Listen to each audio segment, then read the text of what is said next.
So the next P in the marketing mix is pricing decision, and this pricing decision is affected by several factors, students. So let us see what all factors affect the pricing of a particular product. आप इसको ऐसा imagine करिए जैसे आपको coffee पीने का मन कर रहा है और एकदम से आपने सामने पढ़ा CCD. So you said, oh my god, cafe coffee day. So yes, that's the acronym, students. OMG CCD. There are 6 factors that determine the price of a particular product, and you can easily remember it as this. So first of all, let us talk about the O. O denotes the pricing objective. With what objective the price has been kept. That is the major factor. Whenever we keep the price of the project, the different objectives and the different aims that the organization pursue must be kept in mind. It can be of various types, like first it can be a market share leadership, where the organization wants to be a market leader, and to be the market leader and capture the larger segment of the market, he must keep the price lower as per that of the competitors. So here generally the prices are kept at lower levels.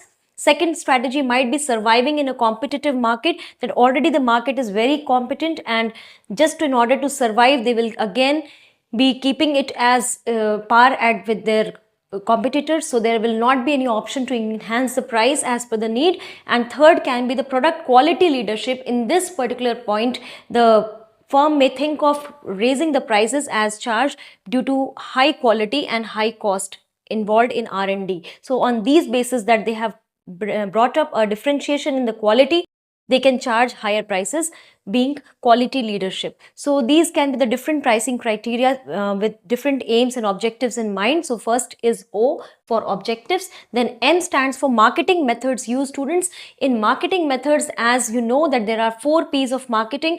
The different segments: the product concept, the price concept, the physical distribution of the product, as well as the promotion of the product. This can highly impact the amount of price or the value that is attached to the product. So here we have to take consideration of all the things like salespersons deployed, the distribution system in use, then advertising and sales promotion techniques, then types of packaging used by the concern, and maybe the services provided to the customers, credit facility if given, product differentiation if any done to the product. So all this differs the price, and hence the price can be fixed accordingly with some flexibility and of course the profit margin in between. So this is M.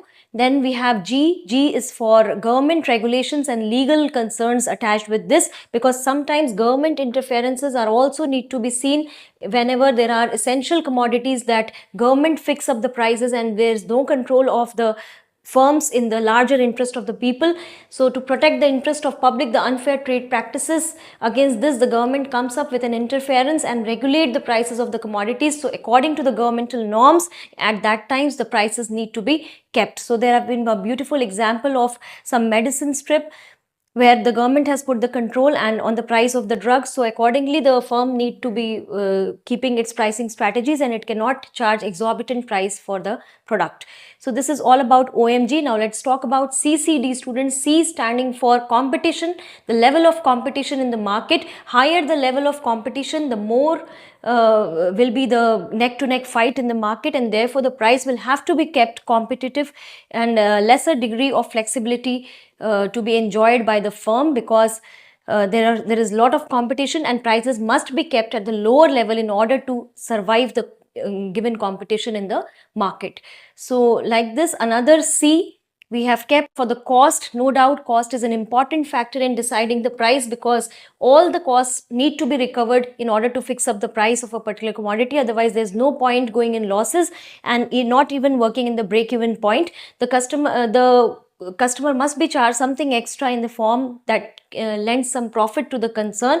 So with this, in cost, there are several kinds of costs like fixed cost, variable cost, and semi-variable cost, and any firm would like to recover all kinds of its costs by keeping a suitable price accordingly, so that it can total costs, the sum total of all these costs can be recovered easily as through the sales on the quantity produced by keeping the price appropriately.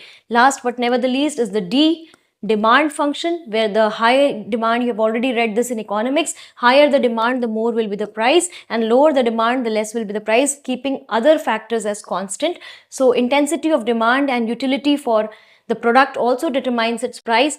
If the customer sense that the utility is high for a particular product, or there will be a gradual increase in the demand, then therefore they will be ready to pay some extra cost, and then that price paid can easily be recovered from the customers in the form of value or utility of product to the customers. So all these things you should keep in mind. Again, I'm repeating, this factors affecting price of a product are nothing but OMG CCD.